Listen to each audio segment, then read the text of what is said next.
and he would have to confront himself that episode and get better as a person. Say what you want about Russell T Davies, but under his watch almost every episode would feel involving because characters would change or grow or have to actually confront and deal with something about themselves.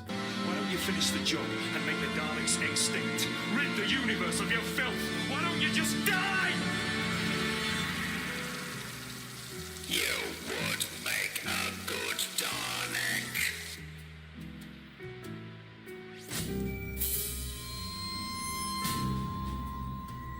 This episode explores the Doctor's anger at the Daleks and shows it's an expression of seeing his entire race die in a war with them. Over the course of this episode, he has to confront these feelings in ways he hasn't let himself and grow as a person. It's a really small change, but we get to see it happen, and it's good. In contrast, here's a superficially similar scene in a Moffat-run season in an episode co-written by Moffat. You are a good Dalek. This happens at the end of an episode. The purpose of this scene is to tell you that the Doctor is full of hatred. Not so we can deal with that hatred being there in the actual story of the episode or explore these emotions in more detail, but to make you watch the next episode to see if maybe they'll eventually deal with the interesting thing they brought up and did nothing with. I see into your soul, Doctor. I see hatred. Oh, I've looked into your soul. I see hatred, Doctor. Hatred that a future episode might eventually fucking deal with and be interesting. Do you have it in you to murder me? Did he push you out of that thing? Or did you fall? Couldn't really tell. He can be very mean sometimes. We get it. The Doctor's an ambiguous character now. Are you going to explore that in more detail, or are you just going to keep telling us that? For all his flaws, Davies tried to make each episode have a satisfying, complete story and arc for its characters. I'm the only one left. I win. How about that? Moffat, as a showrunner, tries to make each episode imply something satisfying is maybe gonna happen eventually. You can have all the fantastic premises you like, shrinking yourself down to go inside a Dalek to do surgery, having a sword fight with Robin Hood with a spoon, having to go on a space bank heist with strangers, whatever. But if most of the time the conclusion is, wow, you've got some anger, Doctor, I bet a future episode might bother to deal with it, those episodes are wasting a lot of their potential.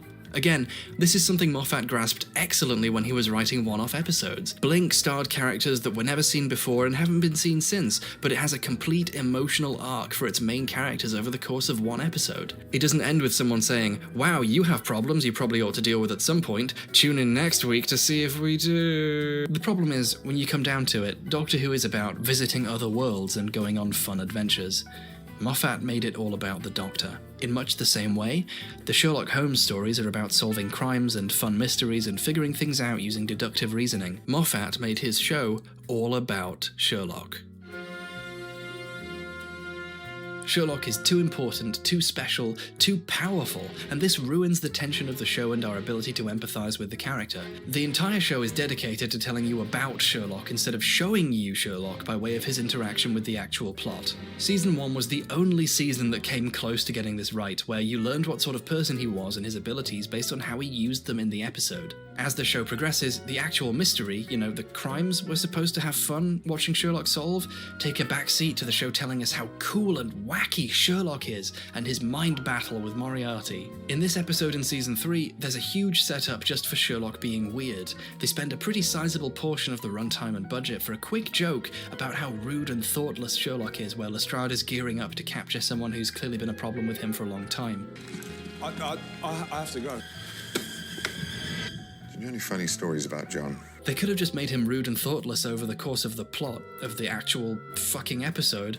The punchline of these jokes is supposed to set up something regarding the principal characters, but they do it so poorly and in such a roundabout way that they're neither funny nor really tell us anything new. We should already know Sherlock is a big inconsiderate piece of shit because Moffat has been writing him as one for 3 seasons at this point. This kind of overindulgent nonsense is antithetical to actually telling an interesting story. Nothing remotely like this would have happened in the short stories because they actually had a story worth telling and wanted to get to it. Cumulatively, stuff like this reduces the entire show to Sherlock prancing around showing off how smart and or rude he is, and very occasionally pausing to do something.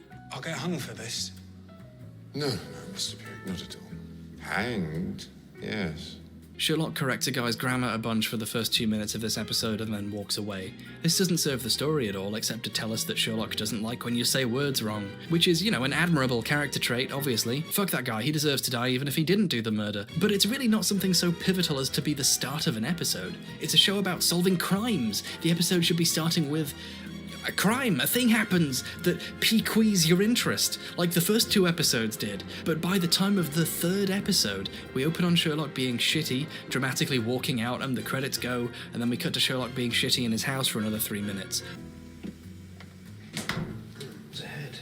Ooh, there's a head in the fridge, how wacky. The actual start of the episode's fucking plot is at around 6 minutes 20 seconds when someone suddenly attacks the house out of nowhere with a bomb. Everything leading up to that is Sherlock being bored and smarmy and literally waiting around for the plot to come and get him. Now, this characterization isn't utterly terrible. We do have a strong sense that Sherlock is a dick, but the problem with this is that, in effect, the entire show is bent towards providing characterization for Sherlock, and making the story he's interacting with take a back seat until it becomes convenient. In the actual books and many of the adaptations, Sherlock Holmes was not the real focal point. The mystery at hand and the other characters were equally as important, and the point was the way Sherlock interacted with them to help solve the case. Let's take the very first story, A Study in Scarlet. Sherlock, while examining the body, refers to pre-existing events he's clearly studied, and actively recommends others do the same. Instead of simply telling everyone how smart he is, he makes a tangible reference to a piece of information that could be relevant. We're seeing his reasoning in action. We're also getting strong characterization while the plot moves forward of Sherlock checking the body and making comments that teach us about Sherlock and about the case. Characterization and story are happening at the same time, and not in separate segments for the first 6 minutes before the story decides to start. Lestrade assumes RACHE written in blood on a wall are meant to say Rachel, and the killer was disturbed before they could finish writing, and that someone called Rachel therefore has something to do with the case. That's all he gets from this scene, the assumption that these words might say Rachel, which it turns out they don't. Sherlock looks at this scene and deduces, for example, the approximate height of the person who wrote the message based on where it had made sense for them to write the letters. Something no one else in the room thought to observe or consider, but something that you could absolutely arrive at yourself. This is a tangible piece of information that you yourself could apply to real life. Sherlock just taught you how to figure out how tall someone is based on how they would naturally write on a wall or the length of the stride of their footprints. This characterization is very strong because it gets across that Sherlock is smart, but also why he's smart, what he did to learn the things he learned, and got across the point of the scene, which is to demonstrate the use of his analytical techniques. For comparison, there's a scene in the first Sherlock episode, A Study in Pink, ooh, do you get it? How clever! Where Sherlock goes to a crime scene clearly based on the one from Scarlet. Rach here is written by the victim, and it actually turns out that she really is trying to write the name Rachel, because knowing German, I guess, is too much to expect of an audience. This isn't necessarily a bad change. What is a bad change is what information Sherlock learns and how he learns it. We're shown Sherlock inspecting the body and instead making the conclusion, based on the inside of a dirty wedding ring being clean, that the woman is a serial adulterer. This actually doesn't have very much impact on the story whatsoever, it's just the writers finding a way to be clever by having Sherlock derive an entire sexual history from a ring. He then realizes something no one else notices and dramatically runs off, screaming, "Pink!"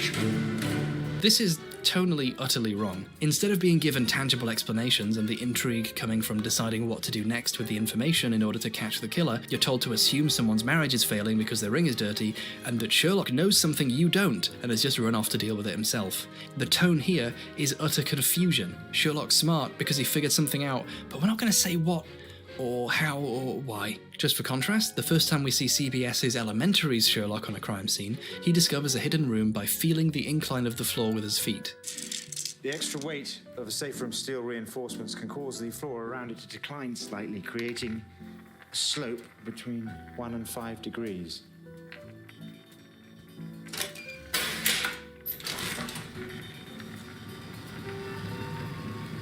This thing with the marble is clever and based on quite simple available information, like that big armoured panic rooms are heavy. It's not rocket science, but it's a believable deduction, and it did just teach you an actual real-life way of finding hidden panic rooms. This show might not be perfect, but at least they solve crimes using information they detected, like detectives would. This early scene is the best analysis in the show you're gonna get, too. You are shown pieces of information that lead to a conclusion. For example, he recognizes that she would have had to have a suitcase with her because of splash marks, which the viewer's even shown and has a chance to figure out for themselves before Sherlock explains it. But in most investigations after this one, Sherlock starts either making wild assumptions that don't have any basis in reality, or straight up learns key information the viewer isn't even told about. In episode 2, Sherlock assumes a man found with a gunshot on the right side of his head couldn't be self-inflicted because he was left-handed. The wound's on the right side of his head. Van Koon was left-handed. Requires quite a bit of contortion. This isn't even a solid assumption. In practice, plenty of left-handed people use their other hand for firearms so that the kickback of the weapon doesn't potentially injure the hand you use for writing with, including, say, for example, John Watson.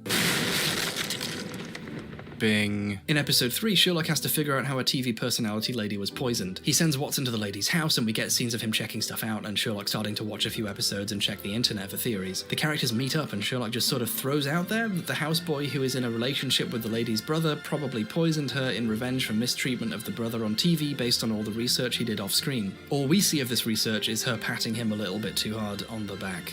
Sherlock proves this theory by having a toxicology report come in and show it was botulinum toxin and that the houseboy's job was to give her Botox and that he knows he's been bulk ordering it. My contact at the Home Office gave me the complete records of Raoul's internet purchases. He's been bulk ordering Botox for months. Bided his time, then upped the strength to a fatal dose. That's right. In a show about solving crimes and giving the viewer a sense of unfolding mystery and maybe giving them some information so they can try and figure it out themselves as they go, so, you know, their brain is engaged, Sherlock solves the crime off-screen using information the viewer's never shown or even has a chance to deduce for themselves. He just comes out of nowhere and reveals it was Botox and that he has a friend with the power to find out people's internet purchases and share them with him. The ability to be intelligent in finding and interpreting available information is replaced with a superpower where he holds all the cards and knows more than the viewer possibly could, rendering the experience of trying to follow the story roughly similar to trying to figure out where a car is driving while there's a bag over your head and Stephen Moffat is punching you and insisting he's being clever. In this same episode, based on a guard being found dead who works in a gallery, he immediately then arrives at the conclusion that a recent painting unveiled there has to be fake because why else would anyone ever be killed? And then he concludes based on circumstantial evidence that a well-known legendary hitman we've never heard of before must have done it. One of the deadliest assassins in the world. That is his trademark style. And then someone off-screen finds out where he is, and then they go to where he is.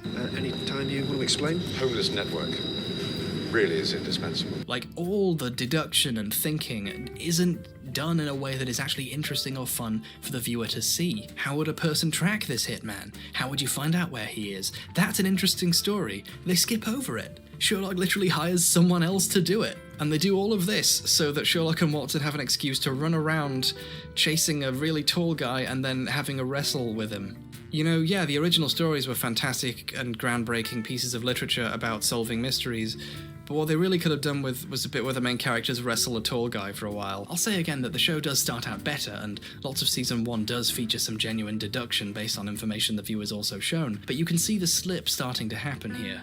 The deductive reasoning a superior show would be centrally about is replaced with a conjuring trick where you're told later how clever Sherlock was, and then he tells you about all the other stuff you didn't even know about that led him to it. In The Hounds of Baskerville, Sherlock intentionally tries to drug Watson with what he thinks is sugar that's had a hallucinogen added to it, based on how he thinks he's been drugged and it's the only thing they didn't both consume. The fact it's the one thing they haven't both eaten or drunk isn't established until after Watson has been given the sugar and started hallucinating. The purpose of this part appears to be to make Sherlock look clever for knowing something we didn't even have the chance to think about for ourselves. Also, he could have just tested the sugar instead of trying to drug his friend with an unknown chemical to see what would happen and then testing it later, only to discover the sugar is clean. You can even imagine a better, smarter show having a section where the two stop and think about everything they've eaten, maybe even cutting back to scenes of everything they ate that we already saw because they could have had scenes of them doing that as other stuff happened, and eliminating everything except the sugar, then testing it in the lab and discovering that it's normal. Instead, all this information is excised on purpose so you can have the mystery, of Sherlock maybe drugging his only friend,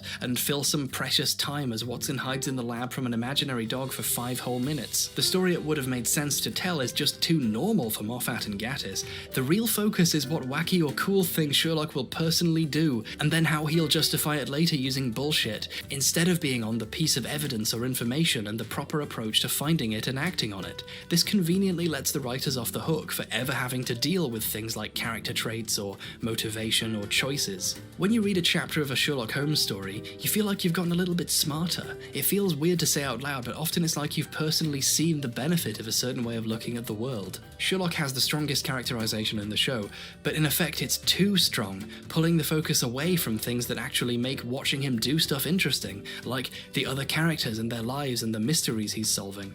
This is a gigantic problem in both storytelling and characterization. A lot of the original stories were only a few pages long. There wasn't enough time to mythologize what a badass Sherlock was, because there was crime to solve. The 90-minute format of the show seemingly gives the creators too much time. Hell, the pilot was better because they didn't have that extra 30 minutes to shoehorn in the Mycroft stuff, and then tie it all into Moriarty, because why not make it all about him too? Speaking of which... If you thought the show's obsession with Sherlock was too much, wait until you get a load of Moriarty. The entire Sherlock world has been almost completely absorbed into the all-encompassing plans of some guy who was in 2 of the many dozens of original stories. After being suddenly inserted into the first 2 episodes to let you know he's coming so you have something to keep watching for, because the writing and mystery solving certainly can't be doing that for you, episode 3's all weird mind games explicitly for Sherlock by Moriarty. It's all about a big smart baddie messing with Sherlock, but in a really boring way, where he holds all the cards and Sherlock never actually outsmarts him, just solves his puzzles, but he solves them off-screen or using magic mind powers, so it's a struggle we don't even get to see. There's also the problem of him being relentlessly queer-coded. Okay. But the flirting's over, Sherlock. Daddy's had enough now. Seriously, this guy's just the fucking most. Do you like my boys?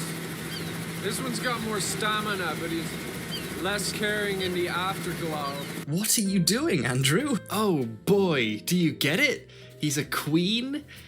Oh, fuck you, Steve. Like, I get it. He's really into Sherlock, and the writers imply this means he wants to do the fuck on him.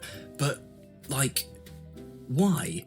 What does this add to the narrative? Moriarty is usually a rather dull, rather posh villain, so we thought someone who was genuinely properly frightening, someone who's an absolute psycho. Moffat, okay.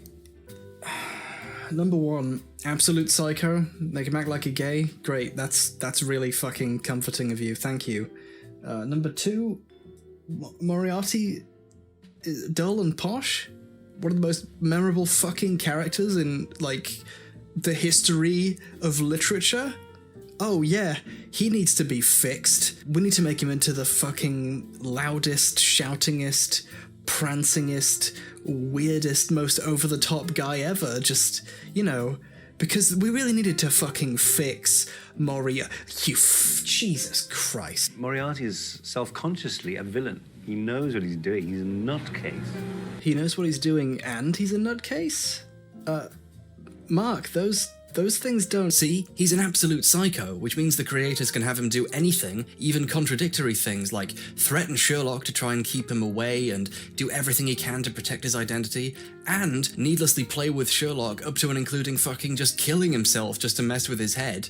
And they don't have to justify any of it, because he's a complete psycho. It doesn't have to make any sense. We don't have to write a cohesive character. He's mad, and that's it. That's all you're gonna get. Fuck you! At the end of season 1/beginning of 2, he threatens them, leaves, realizes he should probably kill them, comes back in to do it, then changes his mind again once the cliffhanger's over and season 2 starts. What's the lesson here? Also, why does he come back in? He could have just said, hey snipers, just kill him. The villain is practically all-powerful, doesn't kill Sherlock for the sake of the fun of messing with him, and Sherlock never ever gets the upper hand or surprises him because he's so ridiculously smart. This makes the conflict have no real weight for the viewer and thereby render it pointless. Moriarty always holds all the cards and knows more than Sherlock does. Boring. I could have got them anywhere. In the books, when he's tracking down other criminals, and of course Moriarty, Sherlock has to try very hard not to get murdered, and in the original novel, literally does, because Moriarty and himself end up shuffling off the Reichenbach Falls together. In this version, Moriarty literally doesn't want Sherlock dead, and he doesn't really care about his crime empire because he shoots himself in the head simply as a ploy to mess with him. He's just fucking around with an impossibly genius-level intellect to seemingly no end, except literally his own. Sometimes he's a pragmatic mastermind who'll do anything to protect even the vaguest sliver of his identity, like have this lady murdered, or detonate the bombs on the old woman when she tries to tell Sherlock he sounded nice. If you don't stop prying, I will burn you. I will burn the heart out of you. Why not just burn him anyway? Why make this allowance for the one man who actually stands a chance of ever catching you? Oh, because he's crazy, so we don't have to justify it. He's crazy. The original Moriarty shows up in 2 stories, is formidable, and wants Sherlock dead for fucking with him, and the 2 die in mortal combat trying to kill each other, although Sherlock is eventually revealed to have survived after a full decade of readers being convinced he was dead. This Moriarty runs seemingly all crime, everywhere, will go to great lengths to protect his identity, but is also so fascinated by Sherlock he'll literally kill himself to see what he does, while gay-baiting the fuck out of him so Tumblr will give it some shipping attention. Then, when Sherlock dies to stop his plans, 10 minutes later it turns out Sherlock isn't dead because the writers can't even trust you to wait for the next season because they're rightfully worried you'd lose interest in this garbage if the story felt too conclusive. He kills himself because I guess they wanted him to do something surprising. The most essential thing about Moriarty for me is that you don't know what you're going to get on the day, that he has to be completely surprising. So they had him do the stupidest fucking thing possible. The only way this could be stupider is if, right before he shot himself in the head for no reason, he told Sherlock he was going to come back for every season finale afterwards as an increasingly stupid and bullshit fake-out, or that Sherlock has a secret sister he magically forgot about, and also a mega super double secret old best friend who he remembers as a dog for some reason, and who the sister killed. That would be really stupid, wouldn't it? But Moriarty's shitty characterization doesn't end there. After the big twist in season 2 that there is no secret all-powerful hacking technology... No. It's too easy. It's too easy. There is no key. You don't really think a couple of lines of computer code are going to crash the world around our ears? I'm disappointed in you. It turns out that it does exist, because this happens. They were worried people would stop watching if there was no Moriarty to fight, and they just killed the other quite well-known villain, so they had to make sure they implied he was coming back, because if everything doesn't tie into Moriarty, there's basically no story here. He doesn't actually come back either. This turns out to just be, I think this turns out to be a plot hole. Who did this in the end? Did someone who works for Moriarty do it? Did he set this up to happen long after his death? Did Eurus do it? After teasing everyone into thinking he's going to come back, and having an entire special dedicated to figuring out that yes, he's dead, but he must just have some other plans going, it just keeps turning out to not have anything to do with him, and the plot continues on as if Moriarty wasn't around. Then, in the worst episode of all time, it turns out before he died, Moriarty met Sherlock's secret sister and provided video recordings to use in some bullshit thing she pulls for him for no reason other than she's crazy. Woo! Nice one, Steve. You got out of having to characterize yet another villain. At least you didn't make this one gay. Oh, and at the very end of the show, this happens. Surprise. You didn't think I'd just disappear, did you? Now, provided the show actually gets another season, baiting people with the return of Moriarty yet again, after all this time establishing he's definitely dead, is absolutely taking the piss, and I don't even want to know about a prospective season 5 or what that would look like, because I have no idea how the show could possibly get any worse, so instead I'm gonna just move on. Another thing Sherlock has is a style problem. It's clear the production crew were given a vastly higher budget than the majority of British television normally gets, and you can see why. Except for Doctor Who, QI, British Bake Off, Come Dine With Me, and The Legacy of Colonialism, Britain has virtually no remaining cultural exports, so it makes sense for the BBC to invest heavily in the TV adaptation of one of our most important cultural icons, so people think we're still relevant as a nation. Unfortunately, it doesn't seem like anyone really knew what to do with that money, so consequently the show is overproduced to the point where it only gets in the way. The show is trying at every moment to be the coolest, most important thing in the entire world, and it has the time and money to execute on this, which isn't necessarily a good thing.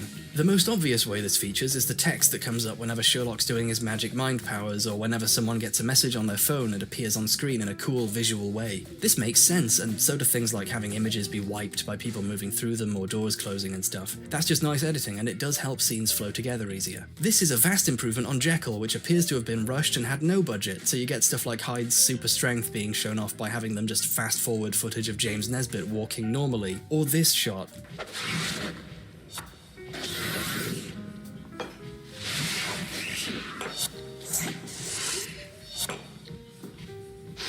You can see the bones of the style Moffat and the production team of Sherlock finally get the budget to actually make, but it just doesn't work. This is meant to be Hyde drinking a lot of alcohol very quickly because of his advanced metabolism and unexplained superpowers, but it just looks like a guy drinking in fast forward, and the sound effects just make it silly. A lot of the special effects in scenes that are meant to be scary are just Dutch angles and shaky cam with undercrank and weird filters. Sherlock's enhanced budget and scope of production allows it to pull off versions of this without looking as terrible. When Sherlock's using his mind powers, because let's be honest, that's basically what they are, the soundtrack swells and all kinds of cool sound effects are used to get across his sheer attentiveness.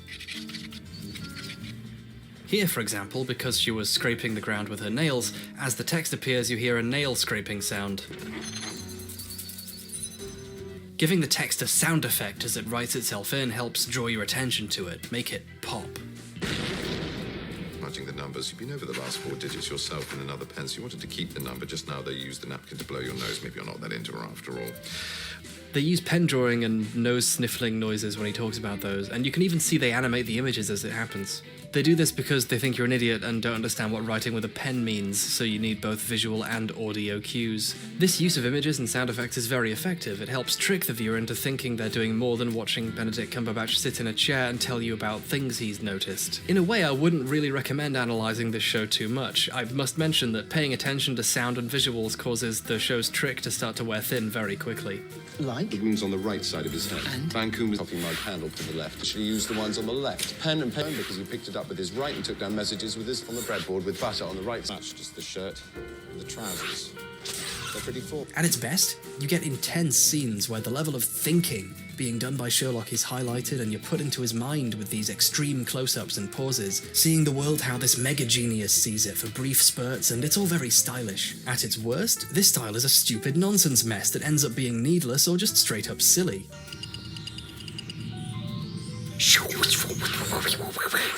Bing!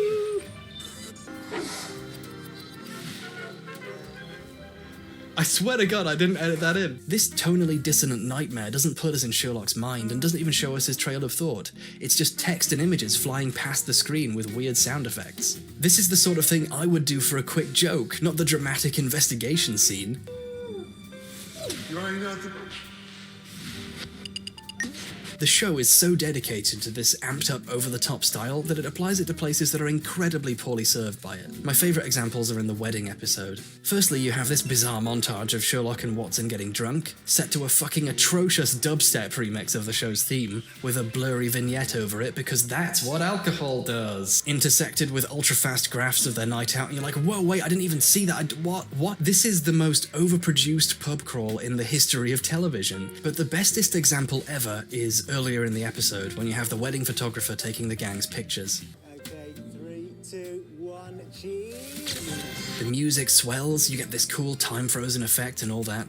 This shot was quite difficult to pull off. I know someone who worked on this episode. They had to build a giant rig with dozens of DSLRs all at precise positions and angles and focal distances. This is a cool technique two of my favourite directors, the Wachowskis, pioneered for The Matrix. In theory, this is a nice set of shots, right? But there's a difference between theory and practice. What is happening in these shots? How is the story being furthered? What action is being exacerbated by executing the scene with this technique? It's a few brief, elaborate, expensive shots of people getting their picture taken at a wedding. The Wachowskis only used this technique in the most intense moments of some of the most dramatic and well-edited action scenes in film history, where a single second decompressed during a life or death moment has maximum payoff. I don't know which Burke saw this scene and thought, oh, let's do that, but for the scene where everyone's standing still. But whoever they were, they should have been fired. But I guess, since the writers accidentally wrote an episode mostly consisting of Sherlock farting about at a wedding, I guess they decided they had to blow the budget on something. By golly, I wonder who produced this show. Oh. Is this a purposeful reference to The Matrix? Like, it wouldn't be the first time they did that. They did that thing at the beginning with the 2 pills. What's the deal with these references? Alright, if you take this pill, you wake up in your bed, and the Sherlock TV series was never made, it was all a bad dream. If you take this pill, you have to watch all of it again. Oh, cool. What do you want returned? Do I need to, like, suck your dick or something? What? No, I'm gonna shoot you if you don't take either pill, but you've got to take one, that's all. Really? Wow, you just talked yourself out of a sweet deal, mister. Oh. Sign me the fuck up, sailor.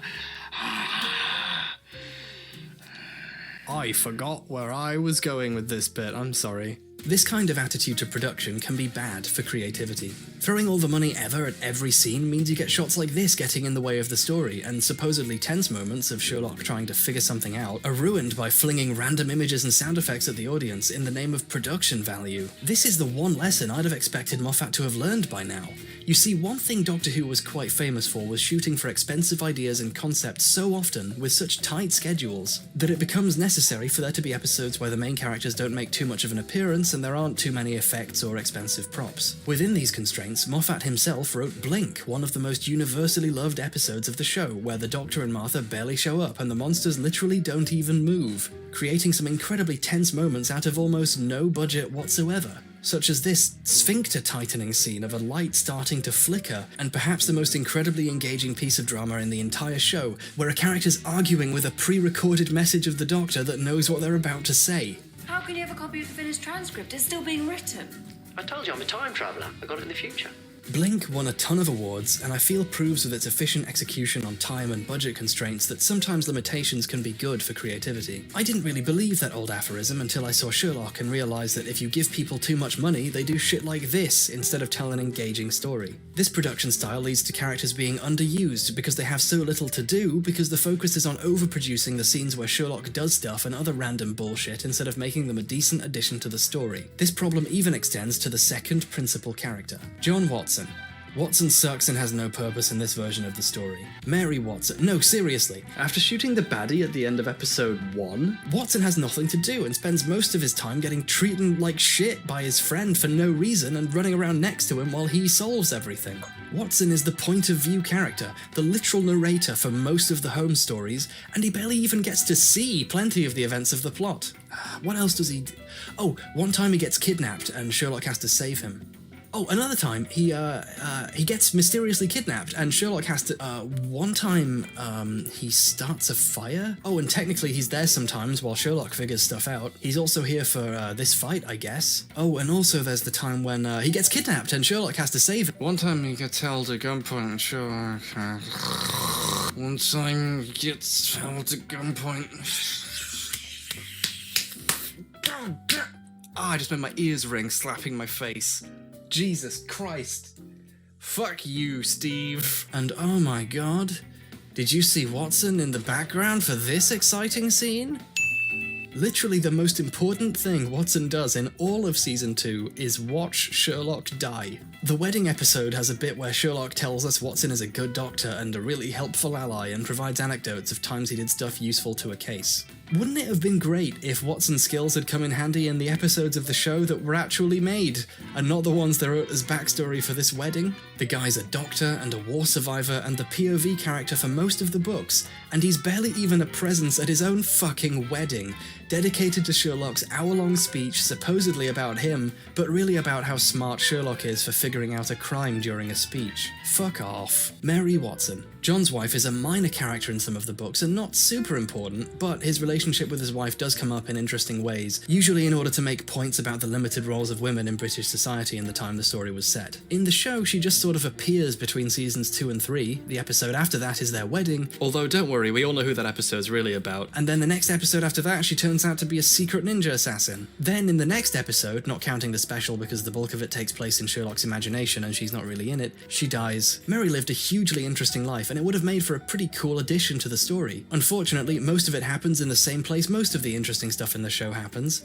Off-screen. Then for some reason John sees her as a ghost for a bit, and then she gives the dumbest speech of all time about how mega special Holmes and Watson are, even though Watson doesn't do anything, and even she had more input on the events of the 4 episodes she had the privilege of being alive for. You've got to hand it to Moffat. He finally created a strong, smart, interesting female character, and then just when she was getting a chance to really interact with the story, he fucking kills her to create tension for the real main characters, Sherlock and whoever this guy is. What does he do? I think he got kidnapped a few times. Nice going, Steve. You fleshed out an actually clever addition to the main story just to kill her. Although I can see why that would be necessary. There's only so many important women in the original stories to ruin, aren't there? Speaking of which...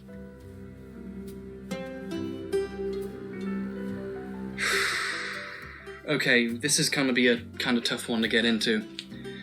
You see, in the pantheon of Sherlock Holmes, there are some characters who stick out so well because they're so unique or different or well written or special for the time period in which the stories were first made, that future adaptations can't help but lavish them with even more attention. You know, you would expect Moriarty to be made into this giant supervillain because, you know, even though he was only in 2 stories, one of them was the one that killed Sherlock Holmes for 10 years. That's a really good reason to stand out. Irene Adler makes it into almost every single adaptation there is of Sherlock Holmes, and she was in 1 story. The 3rd one ever. A Scandal in Bohemia. Sherlock is approached by the King of Bohemia, who is about to get married to a princess and consolidate a shit ton of land and power, but 5 years ago he had a love affair with a controversial opera singer called Irene Adler and sent her love letters and a compromising photo, the original dick pic. And since the background of the picture clearly shows his My Little Pony collection, he's worried Adler will email it to his in-laws and the wedding will be called off and he'll lose out on a sweet deal. Her Majesty has certainly committed an indiscretion.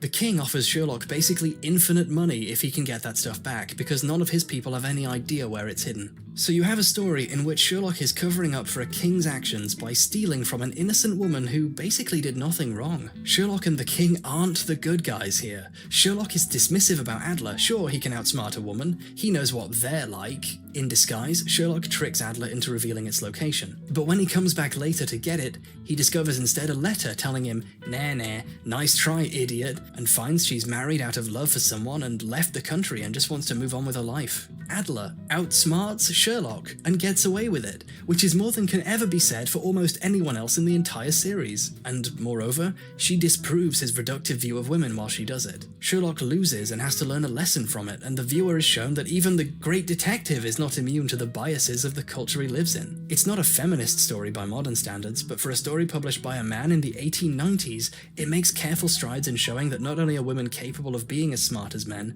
but if we don't get over the preconception that they can't be, they will win every time. Sherlock gains a grudging respect for her, not in a romantic way, but because he appreciates that he's been outsmarted. What a queen she would have made. Is it not a pity she was not on my level? From what I have seen of the lady, yes, indeed, she is on a very different level to your Majesty. In 2012's Scandal in Belgravia, Sherlock beats Irene, who by the way is sexually attracted to him now, and also then later he saves her life because she gets captured when she goes on the run. Oh, and also she's a fucking bisexual kung fu dominatrix now. That's one way of adapting the story. This episode's already been criticised to hell and back. I'm going to defend a couple of small things about it, like how Adler defeats Sherlock's over-the-top special effects text-o-vision by simply not wearing anything, and I like that the show leaves it somewhat ambiguous whether this is because it leaves Sherlock with nothing to easily detect, or if it's because he just reacts that badly to seeing a naked woman. Those were the pros. Did you miss them? You might have blinked. The cons include everything else. Firstly, she doesn't beat Sherlock. She loses, and then losing puts her in a bad situation, which, don't worry, Sherlock saves her from. How heroic. But secondly, Sherlock's heroic now. This is a big deal.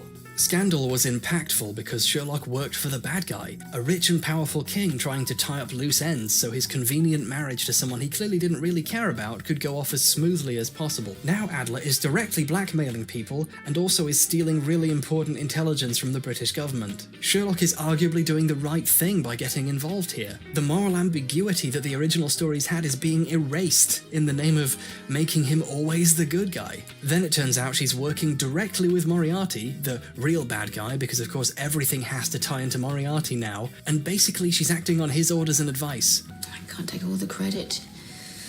Had a bit of help. Jim Moriarty sends his love. Yes, he's been in touch. And of course, she loses because of those pesky emotions. She couldn't help but have feelings for Shirley because he's so dreamy and nice and not at all a constant piece of shit in the actual show. In an adaptation of a story where the character wins using her own wits, she's told what to do by others and then is beaten, and then has to be saved. If the creators of the show were really this disinterested in telling a story using the original traits of Irene Adler, why even put her in here? Why not come up with a new female character to ruin? Oh no, wait, they do that in season 4, don't they? Despite, as you can tell, not really liking the show that much, I was looking forward to this story being adapted because I was hoping for this Sherlock to finally learn he wasn't always right about people and be a little bit humbled. But Moffat was too busy being clever, tying everything into the now all-powerful Moriarty and #modernizing the story by making a woman marrying for love in the 1890s into a dominatrix that he forgot to put in the fun core of the story, and we're left with a Sherlock who finishes exactly as he began, bored, smart, and the bestest guy ever. Well, I guess he kinda has a semi-girlfriend now. That's kind of like character development. Scandal in Belgravia doesn't just fuck up the most important non-protagonist character in the entire canon behind maybe Moriarty. It also contains the scene. To me, it is always the scene. You will seldom hear me mention it under any other name. In my eyes, it eclipses and predominates the whole of the series. It's the crown in the crown jewels of the whole sordid affair. The scene combines all the worst aspects of this fucking show and compresses it down into a solid diamond of shit. The mystery Sherlock is called in to solve before the Adler thing starts is about a guy who's found dead with seemingly no apparent cause. We're shown nothing, no clues that could possibly leave a keen-eyed viewer with the chance to figure it out. He solves it but doesn't explain what happened or how he figured it out or why, and just stops bothering with it. Then, in an extravagant and fucking ridiculous scene, him and Adler sci-fi imaginate their way through a scene neither of them have actually been to, and Irene discovers that a fucking boomerang did it. A boomerang, boomerang, boomerang, boomerang, boomerang.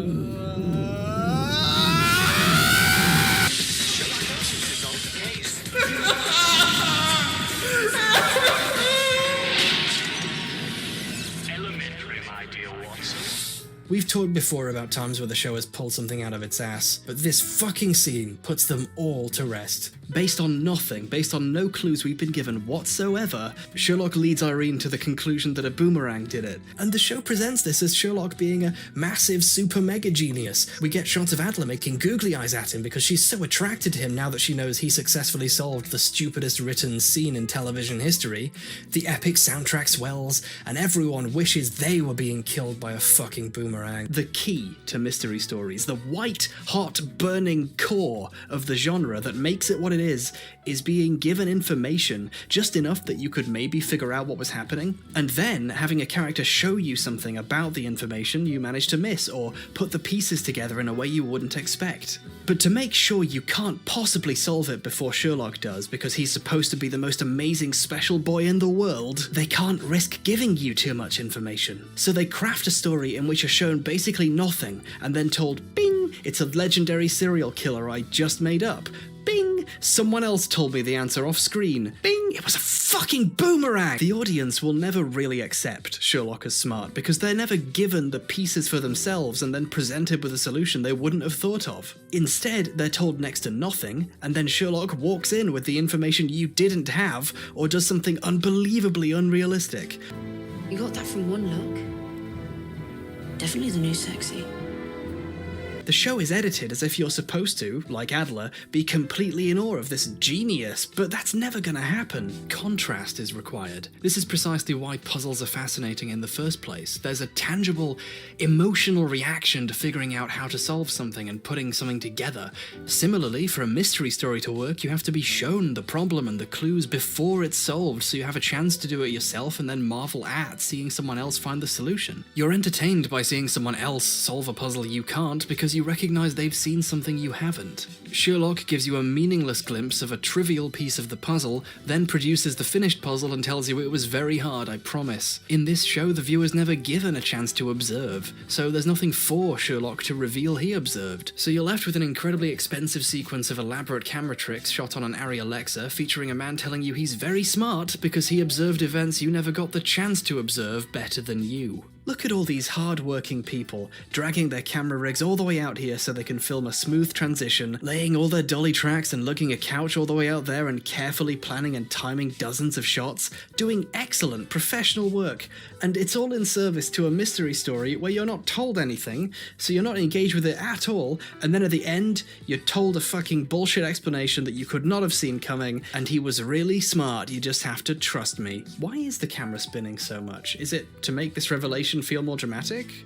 Or is it to simulate the spinning of a boomerang? Do boomerangs even spin? Is that why they did this? Fittingly, this scene keeps coming back in my nightmares to taunt me with how stupid it is. Let's have a look at that, guys. Cut it. This scene is so bad, it almost makes you forget that the final scene of this episode is Sherlock single-handedly fighting Al-Qaeda with a machete. I half expected the boomerang to come back and take a couple of guys out for him.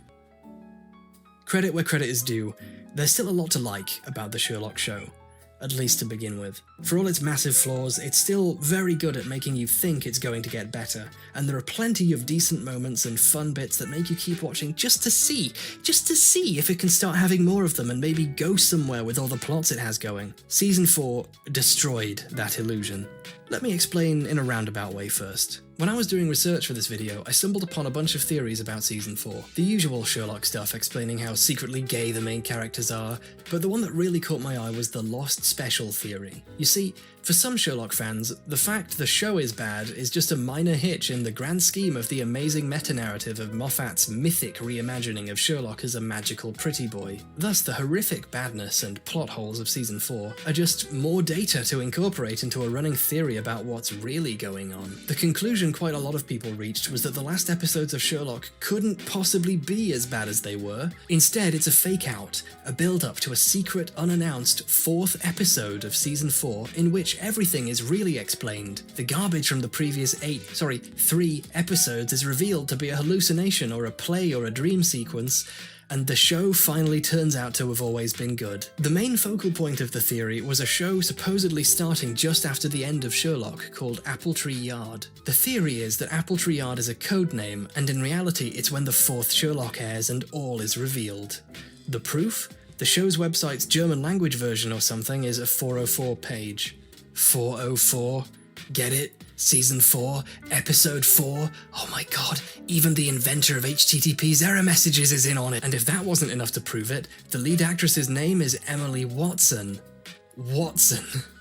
And if that's not enough to convince you, and I certainly hope it isn't, there's plenty more evidence coming your way. At one point in the show, Sherlock says, "We found 3 potential recording devices in the pockets of your coat. All your possessions were searched." Must be something comforting about the number 3. People always give up after 3. See? Secret good 4th Sherlock episode. The apple tree. Clowns, magpies and fish, none of which go together whatsoever aesthetically, but all of which has intricate symbolic meaning. Secret good 4th Sherlock episode. And in this promotional image for the series, Mark Gatiss is holding up 4 fingers. See? Secret good 4th Sherlock episode. Oh wait, that might have just been because it's the 4th season. But you can see how the crushing weight of all this evidence caused me to hold off on working on this video for a while. Just in case it turned out that there really was going to be another one. Just in case Appletree Yard was fake and Moffat was really a secret genius, only pretending to be a bad showrunner this entire time. And then Appletree Yard aired. And guess what?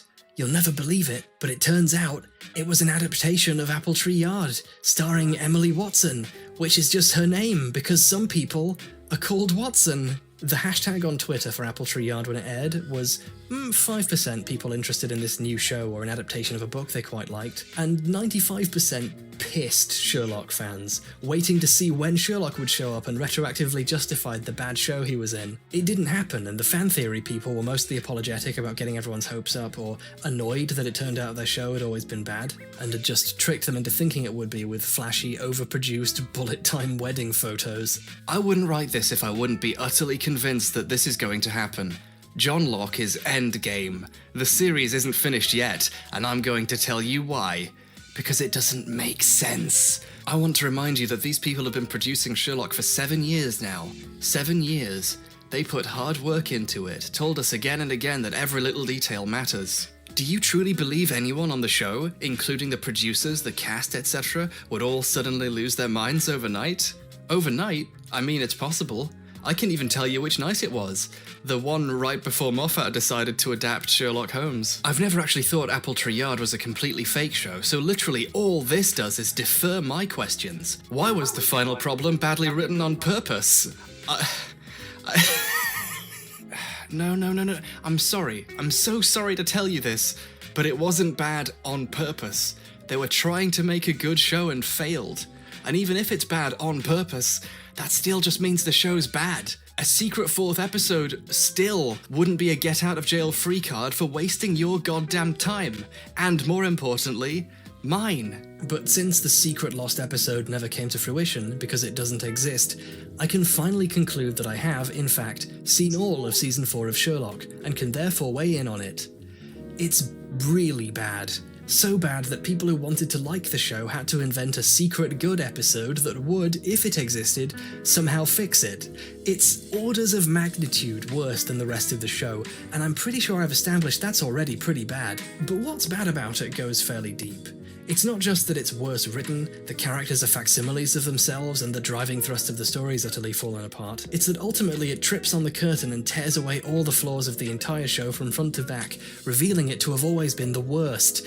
Like a car that looks like a shambles, but at least convincingly seems to be headed in the right direction, until it collides with a brick wall, and turns out to have been a doomed journey from the very start. So after the special, in which Sherlock imaginary solves a crime he knows very little about, and he figures out that Moriarty's definitely dead, so the game-changing twist of 2 years ago was once again fake fucking bullshit nonsense designed to trick you into thinking the show was going to get interesting. The implication was that Moriarty had some kind of plan designed to be executed after his death in order to, taunt Sherlock? Gain power he doesn't need because he's dead? Destroy the world or just mess with people for the fun of it? Who knows? I don't, because Moriarty doesn't figure at all into the actual plot of season 4. The special also ends by implying something interesting is going to happen, with Sherlock striding off saying that he knows what Moriarty's people are going to do next. I know exactly what he's going to do next. The episode begins with Sherlock revealing he has no idea, and he's just going to wait and see what happens next and react to it. We brought you back to deal with this. What are you going to do? Wait.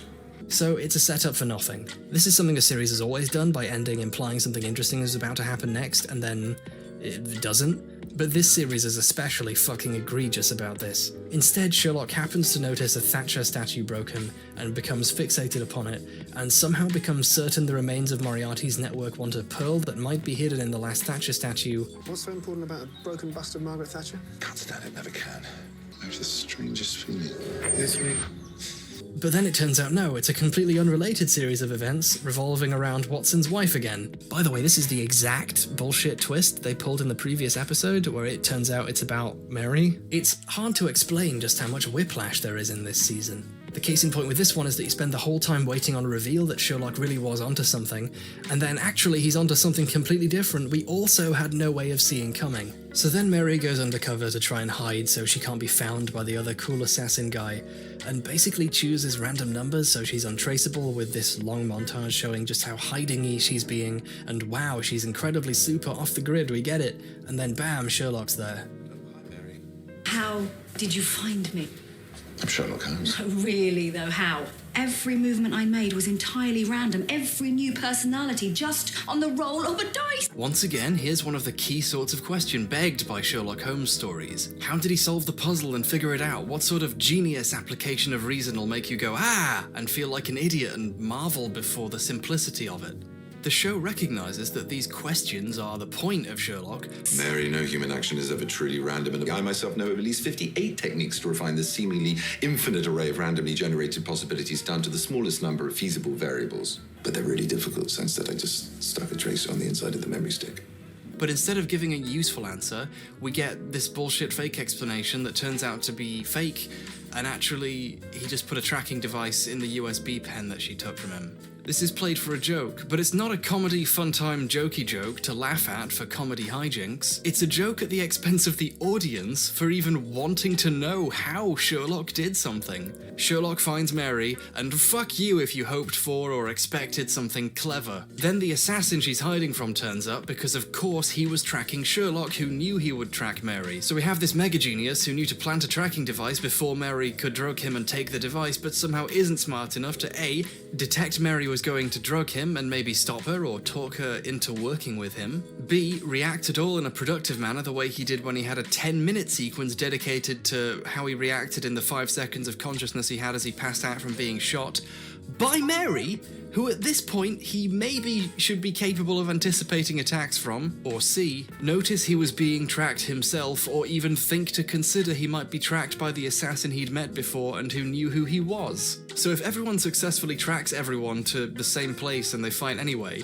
what was the point in writing it so that this happens? Like, this adds nothing to the actual story. It's all a setup for this big fucking joke about how cool Sherlock is, which we've been told enough by now. This is yet more time that could have been spent telling a story. It's a farce, but it's rendered tragic by just how good Sherlock Holmes stories and adaptations can be. Sherlock Holmes and the Pearl of Death adapted the same story fairly excellently by having clearly delineable themes about the power of money and greed and fear, and having the MacGuffin actually just be a nice pearl lots of people wanted. The pearl has been unobtainable across history because no group endeavor to find it has ever gone without internal tensions all vying to take it for themselves. They always end up all killing each other and dying and leaving it lost again. It stands for a deeper problem with the human soul. All Sherlock's moves are understandable or explained in retrospect when the time comes with a nice reveal, or justified by reasoning that you could have noticed at the time, and then maybe Sherlock reveals it and you go, ah, of course. It's a delightful romp where the story makes goddamn sense and real themes are explored. No more than a symbol of the greed and cruelty and lust for power that have set men at each other's throats down through the centuries. And the struggle will go on, Watson. For a pearl, kingdom, perhaps even world dominion. Till the greed and cruelty are burned out of every last one of us. And when that time comes, perhaps even the pearl will be washed clean again. It's a good adaptation because it understands what was good about the original story and plays off it.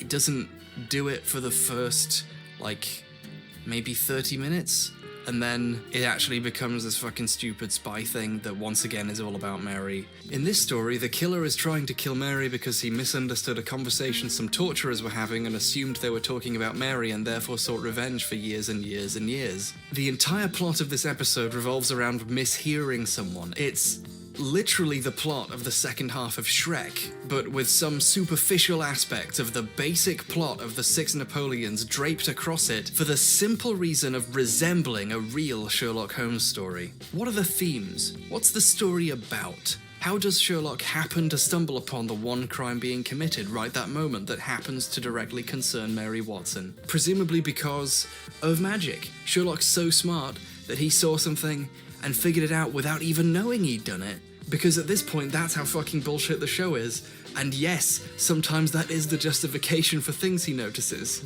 You could attenuate to every strand of quivering data. The future would be entirely calculable. I figured it out because I'm attuned to every data point. Well, that's really fucking convenient, isn't it? It saves you having to write a story that people have to follow. Oh, no, it doesn't, because those are the people who watch it. This has to be entertaining for us to watch, Steve. Did you forget that? The closest this episode has to a theme is, this was a mistake. This never should have gotten this far. Thank God it's the last season. The show is so self-aware that killing off Mary Watson is a bad idea that she's actually still in the other 2 episodes. Like, she's a ghost for some of the second one, and she appears on DVDs, and then in the third one, she's in another one that she knew to send afterwards, a second DVD. By the way, who uses DVDs anymore? She, of all people, should know that USB pens are the way forward. Hey, remember the plot of Sherlock? The story's twists undercut itself by trying to have, an interesting story that ties together well, but then having Moriarty turn out to have nothing to do with it all, or having Sherlock successfully track Mary, only it's just a tracking device, or having the assassin be trying to kill Mary for something from her dark past, except it turns out she did nothing wrong. This endless twisting and untwisting runs through season 4 to such a degree that you can never be certain of anything, and this makes you unable to give a shit about any of it. Also, this is the second time now in 2 seasons, or 2/3 episodes, depending how you count it, that Sherlock completely coincidentally stumbled into a story that directly concerns Mary while trying to do something else. Would it really have been that hard to tie things together? Case in point with the twisting and untwisting, you have Mary have this dark past, right? Like, her whole thing is she used to do some bad stuff. So then when someone from her dark past is looking for her, seeking revenge, you're like, oh, this is the comeuppance for that. This is an interesting thing to explore. But then it's like, nah, she didn't do anything wrong. She was fine. She was actually his friend. She was good all the time. And he's mistaken. So I guess that's fucked. The villain of episode 2 is Culverton Smith. There's no evidence that he's a criminal, but you begin the episode knowing he's a bad guy because his daughter says to Sherlock that she remembers him saying he's a murderer. So we already have his confession. Then it twists and says, she was fake. But then within about 5 minutes, it untwists because he did do it. So, again, what was the fucking point? And then it turns out that he didn't hallucinate that woman. She was actually his secret sister in disguise. Oh, fuck, they actually wrote that. That wasn't... Jesus fucking Christ. One thing they could have immediately done to improve this season is have the untwist not happen. Like, have the guy who's trying to get revenge on Mary actually have justifiable reasons for trying to kill her. Like, maybe she did betray him. Or maybe have Sherlock actually hallucinate a confession and Culverton Smith is innocent. Have an episode dedicated to Sherlock's actual breakdown instead of him obviously faking it, which it's obvious because you already know he's bad, because even after it turns out that he hasn't actually met his daughter before, within like a couple of minutes, there he is saying, nah, you're right, I'm the bad guy. But no, instead they always make sure that the characters are 100% right. Mary never betrayed anyone and was very reliable, and Sherlock did not hallucinate, and it was all pretend, and he was right all along, even though a couple things turned out to be not what he thought they were. And it's just, oh, well, fuck off then, the characters aren't really being challenged. We were told that Sherlock was right in the first 5 minutes, and it turned out to be right, so what was the point of the last hour and 25 minutes? They never explain, of course, how Sherlock's sister figured out that Culverton Smith was a villain, because you just have to assume she's a super genius who figured it out with magic. Why did any of this happen? Why did his sister pretend to be Culverton Smith's daughter in order to make Sherlock catch him? Why did she pretend to be Watson's therapist? Why did she flirt with Watson in disguise? It's making a new face. I think I'll put a hole in it. Why did she say, I'll put a hole in his head? And then it turns out she just tranquilized him. Why does she do anything? Well, because like Moriarty, she wants to test Sherlock or play with him or just, mess with his head or something. Just because. Why is she doing it now? But everything is compounded in the final episode. An episode so bad that even the show's greatest fans wish it was fake. Just to set up how fucking bullshit this episode is, let me explain the opening in detail. A girl wakes up on a plane. Everyone else on it is out cold or dead. She looks around and there's no one to help. She's in trouble. A phone rings and she hears Moriarty. Hello, my name's Jim Moriarty. Welcome to the final problem. This is a fairly okay setup, isn't it? By the end of this episode, Moriarty is still dead. It turns out that's just a recording, but also it isn't even a recording and isn't playing to anyone because none of this is happening because it's all just a fantasy story by Sherlock's sister that she's making up and telling Sherlock. Perhaps the only thing sadder than the lost special theorists are the people who are like, oh no, there's loads of really deep stuff going on in the background. Let me explain to you how it's secretly very smart. So like a plane full of dead people except one girl with zero clues suggesting that the adults maybe inhaled or ingested something that the girl didn't, or any explanations for how this plane could stay airborne for several hours with no one flying it. I don't think we were ever meant to interpret this literally. The show wanted us to doubt the authenticity of all this. See? They subtly imply this is a fake story by having there be hints in the form of the story being so ridiculous it's impossible to believe. Listen, I hate to burst your bubble, but those aren't really hints at all.